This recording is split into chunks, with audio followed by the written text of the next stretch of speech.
So today we're going to be doing our monthly World War III update video. I've done maybe 10 World War III videos by now, but it changes every single time because, you know, the world is always changing. So we're back at it today. And yeah, we're going to be looking at a World War III scenario. So if you guys do enjoy this video, make sure to leave a like on it and subscribe to the channel if you're new. All the support helps us out. You can leave a comment, share. Like I said, liking and subscribing helps as well. And yeah, let's go ahead and just jump straight into the scenario. All right, World War III, I've covered it multiple times before, but it hasn't happened yet. So I'm kind of waiting for it to actually happen. Not really, because that would be bad. But there's multiple ways this war could start. It could start with Russia and Ukraine. It might even start with Israel and Palestine. And it could start with China or Taiwan. There's some other smaller places where it could start, like maybe in the Middle East, Iran and Saudi Arabia, Pakistan, India, Russia and the Baltics, Russia and NATO as a whole. But today we're going to be doing something different, and we're going to be stemming it off of the Israel-Palestine war. And that's because I haven't done that yet. And like I said, I do want to make these World War III update videos different all the time. So usually I do it with NATO and Russia or China and Taiwan, but today we're doing it with, like I said, Israel and Palestine. So how does World War III start? So this is not going to, I'm not going to be like drawing any opinions or anything like that towards the Israel and Palestine conflict. We're just going to be going off of what actually has happened or what's being reported, at least over here in the Western media world. Let's say that the Hamas, they execute a bunch of hostages, which are from, you know, countries all across the world. With that, Israel will officially declare war on Palestine and move to completely annex the Gaza Strip and accidentally also killing a bunch of hostages or civilians. So I do want to make it clear here that between Hamas and Israel, there's no, like, they both did something to piss the world off. Let's just say that. And, you know, NATO is currently considering activating Article 5 because, you know, American citizens were killed, maybe French, German, Italian, Polish, British, Spaniard. We don't know because it could be from anyone, but we do know that NATO civilians were killed. But we also know that there were civilians from places like Egypt, Iran, India, Russia, China.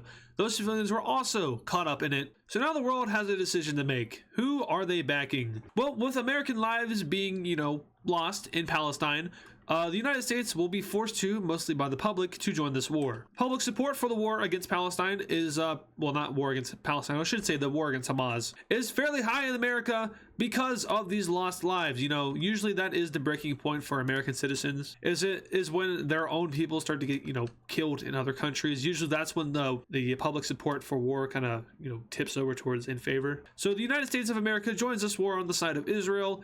That's the wrong color. No big deal. We'll go ahead and just color that red and then come over here and recolor Palestine. Okay, so America's in the war now, and immediately there's going to be some other countries that are going to join this war on the side of Palestine, being Iran and Syria. Lebanon also gets drawn in due to some border conflicts with Israel as well. You know, Syria also has an issue as well. So now as a whole, it's America versus the Middle East again. Lebanese and Syrian forces start to push into the northern part of the Israeli country, where Israeli forces start to kind of push around into different parts of Palestine. Iraq is also convinced to join the war, although it's not really like trying to fight. It's more of just allowing for a resource exchange between Iran and Syria. But the United States, it doesn't necessarily activate NATO. And that's because the majority of NATO countries are opposed to getting involved. You know, there's a few of them.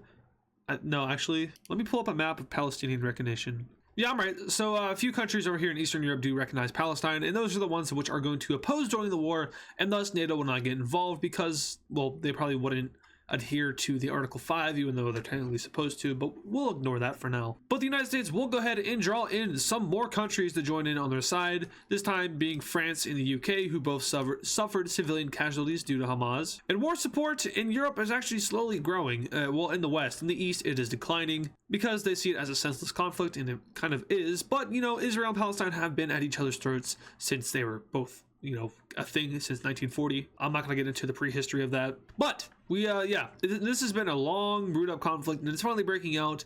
And, you know, some of these Western countries are seeing an opportunity to finally put an end to it, whereas some of these Middle Eastern countries are, you know, thinking the same thing, but with a Palestinian victory. Now we have another country joining this war, and it's actually going to be Turkey. Now, Turkey joins this war with their own self-interest. They don't necessarily have any beef with Palestine, and they won't be sending troops down there, but instead they join this war in order to fight off the other countries involved, such as Syria, Iraq, and Iran. And we'll see this very similar strat with the countries that join in later on.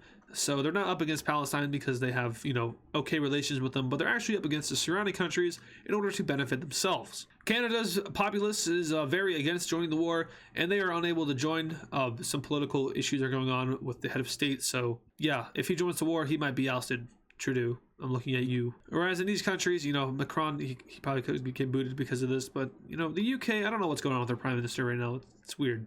Some countries that are looking to join this war include Germany and Italy, but as of now, they don't really have the public support to do so, even though there were a few civilian casualties between the two. All right, back over here to the Middle Eastern War. Israeli forces managed to completely triumph over Palestine. However, that does come at a loss though, as Lebanese and Syrian forces, and now even Iranian forces, are pushing into the north of Israel. They make a campaign to liberate parts of Palestine, which goes extremely well, but just about now American troops are showing up in Israel and the fighting starts to kind of go the other way, with all of Palestine retaken and then some. Now joining this war is, well, kind of a game changer. It's Russia. But I do want to go ahead and say that this is not going to be like a land war between Russia and the Red Team. This is going to be like a proxy war of sorts. So kind of like what happened in Vietnam and or more so North Korea. No, because the Soviets, I don't think they sent troops in Vietnam, but I also don't think they sent troops in North Korea. Correct me if I'm wrong on that though, because I feel like there was definitely Soviet troops in, or maybe not like, they weren't like straight up like saying, hey, we're sending these troops there. Maybe they were like volunteers. I know there were definitely volunteers, but I don't think they directly got their military involved like the United States did. But this will be similar to those, but in this sense, they are actively getting their military involved. And you know, there will be fights between Americans and Russians, so I guess technically they are at war, but they won't be fighting each other like in a conventional war. This is going to be like a proxy war. So with Russia joining this war, they need a way to get down to Turkey and eventually down to the Middle East. They declare war on Georgia, and also Azerbaijan gets involved in this war. Armenia is going to go ahead and say that we're neutral, and for the most part, countries around it will respect it for that. In real life, as we know, a couple months ago, there was the brief, actually, was it? I think they signed a ceasefire, but the conflict between Armenia and Azerbaijan, that was happening, and Armenia was pushing for a more neutral approach with the West world, and since then, you know, I think it's more fair for us to group them as a neutral country as opposed to a Russian-backed country, even though they still are in CSTO. So Russian forces who are already in Georgia start to kind of push deeper into the territory in order to get closer to Turkey. Meanwhile, while that's happening, Turkey has been well at work in Syria, taking over northern parts of the country and pushing down towards Damascus, which is down there. The Red Team is also campaigning to try to get Jordan to join the war, as this would help them, you know, with the front line against Syria and Iraq, and it would also allow for an easier time for Turkey to get down here. You know, instead of just going like that, they could just go like that or even that. So now the war is in full swing, and the Red Team is requesting aid from any countries who are willing to get involved. And like I said, Germany was on the board about it, but now public opinion has swayed in favor of, whereas Italy, their public opinion has swayed in the favor of not joining the war, so they will not be joining, and Germany will be the last European country to join in on the side of the Red Team. I mean, we could also see support countries. I guess we can go ahead and highlight those, but these guys will not officially be in the war. So looking at the support countries here, we can see that there's quite a lot of them. Northern Africa, for the most part, is in support of Palestine, and a lot of the Western European countries and the Nordic countries are in favor of the Red Team. Some countries like Japan and South Korea, who would normally be Western favored, have remained neutral. Same thing with like Egypt, who would normally be on the side of Palestine, they've remained neutral. And it's because mostly there is a lot of crossing relations here. So like Egypt, you know, they're friendly with Palestine, but they're also like they're friendly with a lot of Western countries and Russia. So they really don't have a side to join, even if they wanted to. Egypt is a very neutral country in a lot of these scenarios. But I'm going to go ahead and get rid of the support countries because it's kind of confusing. If you ever need a reference, just, you know, rewind the video. Back over here where all hell is breaking loose, as per usual. Georgia is completely ran through, and Azerbaijan is starting to get invaded by the Iranians and Russians until eventually both of these countries are no more, and Russian troops are leaking into Turkey. At this point, troops from the US and all of Europe are finally over here in Israel and Turkey, and the pushback begins. Israel gets all of its land back, and from here a campaign along the Mediterranean coast is made, and this is a brutal campaign as the blue team has made it very, very clear that this is like a goal of theirs to hold on to this coast. In exchange for losing some more land though, Turkey does focus in on this coast, going with the United States' plan, even though they really didn't want to, because, you know, there's an issue right here. They push down into the north of Lebanon, which before they stop, and is now up to the Allied forces. I'm just going to call them that. They probably aren't the Allies. The blue team's probably the Allies, to be honest. The thing about this war is, like, they really don't know who was, like, the good guy, who's the bad guy, because both sides technically did something bad. Even though Hamas isn't technically directly related to Palestine. It's a crappy scenario for Palestine. They really didn't do anything wrong. But the red team finally meets up and they take over all of Lebanon, which is a huge turning point for them in the Middle East area. However, up north, we have the Russians kind of just doing whatever they want in Turkey, as the military is not doing its job in defending itself, mostly because a lot of forces were sent down south. So in order to make up for that, they did take a lot of this defensive garrison out of Syria and up into their border, holding off a line while also holding on to this supply route down here to Israel. We see these new garrison troops who just got recalled, pushing back the Russians and taking back some major cities over here. I actually don't know if there's major cities there, I just made that up, but you know, I like to imagine. They managed to make an encirclement, however, a lot of these Russian troops are able to escape from the Black Sea, but they do take back that land and work back against the Russians even more. At this point, Iran is finally going to go ahead and get themselves involved in Turkey, pushing it to the corner of the country with the aid of Iraq. This campaign goes pretty well, and they even managed to meet up with the Russians, connecting one large front line. However, at this point, the main focus of the war is kind of getting out of hand, with Palestine gone as well as Lebanon. The red team is slowly starting to campaign out, and they even take over Damascus, which is the capital of Syria. Now I know the Syrian civil war and like what's going on over there right now is technically still a factor. However, in this scenario, we ignore it because I like to ignore things a lot. Turkey re-emerges into Syria, while up here they focus on holding a defensive front. It goes pretty well. They do have a pretty big defeat over here, which kind of leads to a little bit of a sweep through by Russia and Iran. They are once again able to reinforce that with the help of the European countries, and now they're mainly focusing on getting over to Iraq and capturing Baghdad, in which they believe would probably look, I can't speak English. Like, I don't think I have a speech impediment, or maybe I do, but like, I think I have so much things to say in my mind, and I'm like thinking of the next thing while I'm saying something, and it just kind of makes me like turn. Is that a condition? Am I special? I don't know. But the red team does crusade. Crusade maybe isn't the best word. But the red team does kind of push right through Syria, and they finally meet the border of Iraq. And this is where the blue team starts to try to kind of reinforce itself and replan its whole action, because right now they were focused on taking out Turkey, but with them not being able to, they kind of like, you want to defend Iraq instead. But the red team does do something good for themselves here, and they are able to pressure someone else into joining this war, and that certain someone is Saudi Arabia. And this is a huge turning point, because with the involvement of Saudi Arabia, that opens up a whole nother front in southern Iraq. It really gives way for kind of a collapse of the Iraq. Yeah, I don't know what I was going for there.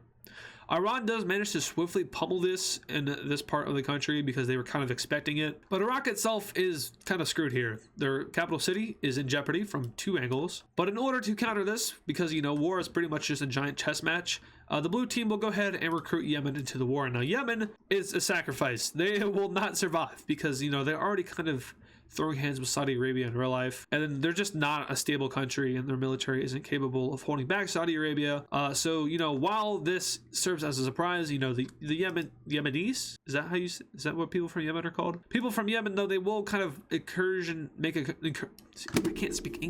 can't speak English. They will make an incursion into Saudi Arabia, but like I said, their military force isn't really capable of fighting Saudi Arabia as a whole. They'll be pushed back, and they will, get invaded by Saudi Arabia. Saudi Arabia does request for Oman to join the war, but they deny on the basis of siding with Palestine, even though Palestine is long ran over. The blue team will also attempt to get countries like Pakistan to join, but Pakistan will deny on the basis of this could escalate into an even broader war, and we really don't want that. I mean, is this really World War? Technically, it is World War III because they're at direct conflict with each other, but it won't expand beyond the Middle East. So I don't really know. Does this classify as World War III? I mean, World War I was called World War I, but that didn't really expand past Europe, the European continent. I think it was called World War I because there was a lot of global powers involved. And that is kind of the same thing here. We have American troops fighting in the Middle East, Russian troops fighting in the Middle East.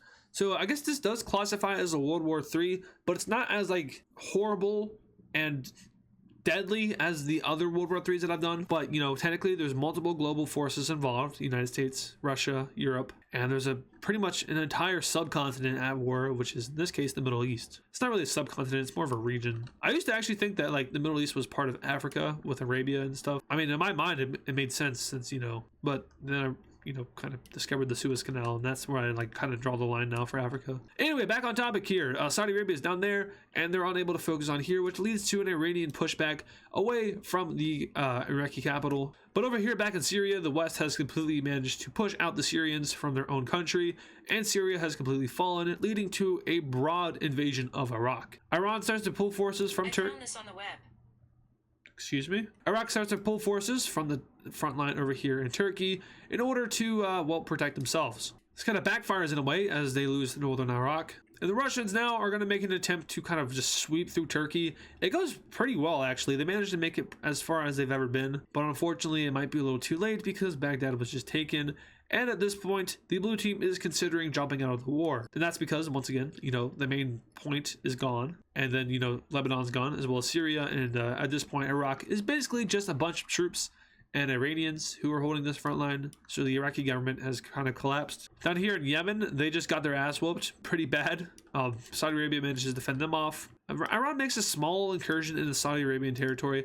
And I think the main reason why they would want to do something like this is just to, say that we did it. Screw you. If we ever have a peace talk, which, we're kind of thinking about it soon, we can say that we have a little bit of your territory. So, yeah, screw you, Saudi Arabia. But, but realistically, though, they're not going to have that, and they're just going to push them back. And finally, we see Western troops cross the border into Iran. Only a little bit, though, but it's at this point that Iran is up for peace talks, and Russia's like, let's do it. Let's just do it. And then, we're going to take some land from these guys, but let's do it. And everyone agrees to have a peace talk. And everyone's favorite city in the world, Warsaw. How ironic. The Germans and Russians will once again be meeting in Poland, but this time not to invade the whole country. All right, so let's go ahead and break down this peace treaty where really, there was a clear victor, but there also, like, some of the other major players didn't lose anything or actually gain stuff. So, starting off with Israel and Palestine. How do we do this? So, the West Bank, or the Gaza Strip, is annexed by Israel, and, a majority of Palestine is as well. However, Israel comes to a compromise and says that, hey, in order to avoid, a repeat of what's happened and, possible uprisings, we're going to send half of Palestine over to Jordan and allow them to unite together. And also, we're going to allow for any Palestinian civilians who were living in the next parts to move there without, the fear of any kind of involvement. Lebanon is split between Turkey and Israel, although a majority of it goes over to Turkey to avoid the same thing that happened with Palestine. And Syria, Israel gets a little bit of it, but once again, to avoid anything that happened with Palestine, it's mostly just left alone. Turkey is the country to get the most amount of land here from Syria and Iraq. And Russia also got themselves a lot of land, taking land from Georgia and as well as Azerbaijan. They also took a little bit of land from Turkey, but that was just part of the compromise. Iran gets out of this war without losing any land and actually even gains land in Azerbaijan. Yemen no longer exists. I kind of erased the border here. I think realistically what would happen is that Saudi Arabia takes like maybe half of the land and the rest of it is occupied by like either Saudi Arabian governments or Western governments in order to kind of just fix the country, because Western governments are really good at doing that. Looking on from this scenario and any kind of future stuff that could happen here, honestly there could be one large unification between Iraq and Syria and even Iran, but the only issue with this is that it creates this horrifying weird border thing. So how about we just do this? And I know that there's two different types of Islam there, so that could kind of stop this from happening, but if they're both struggling, I think they would put that aside and unite together. And who knows, maybe Turkey and Saudi Arabia eventually split this land together and finally meet each other border wise. I'm sure that Iraq would have to say something about that, but also an alternative is that this country just collapses and we see like a split up like this, so like each country claims its own zone. Maybe it's like a military intervention where the military just rushes in and gets as much land as possible. Future wise, if that country did collapse, maybe the borders look something like this in the Middle East, which it looks very cleaned up. Maybe Jordan and Saudi Arabia, unite together. I'm kind of just doing my own alternate future at this point. Kuwait joins Saudi Arabia, something like that. But yeah, going back to what we had earlier, this is the final border of the continent. And that's going to do it for today's World War III scenario. So if you guys did enjoy it, make sure to show some support on this video by liking it, subscribing, leaving a comment with any video ideas, any input, anything like that. All the comments are appreciated. You can become a channel member if you really want to. There really aren't any benefits from that. If you're a super fan, you might get your name shouted out at the end of the video. I'm so sorry. If anyone's new has joined that, I suck. I'm sorry. And I know there's also people who have left that and still get their name shouted out. So I just need to get that together. But unfortunately, I won't be able to do that by the time you're seeing this because I'll be on vacation still. By the time you see this video, I'll be back in the United States. No, yeah, maybe. I should be back in the United States by the time you see this. But you know, the past week I've been in the Bahamas, Dominican Republic, Haiti, so that's cool. I might post some pictures like on the community tab. Actually, you would have already seen them by now, so I don't even know why I'm saying that. But yeah, this video was recorded a week ago. Ooh, scary. But yeah, that's gonna do it for today's video. Once again, thank you guys for watching, and I'll see you all in the next one. And of course, thank you to all the super fans, which include Matthew Newman, Yam, Kali Speaks Plays, Shadow Gamer Z, Deva Edits, Mr. Bonk 7, Hammer Toad 45, Patrick Clauser, Connor the Gamer, Texan Cowboy Cheese, Poland Country Ball, Yakko, Nevada Garbage Trucks, DW Cool Dude, Soviet Ball, and Serminator. Once again, thank you guys.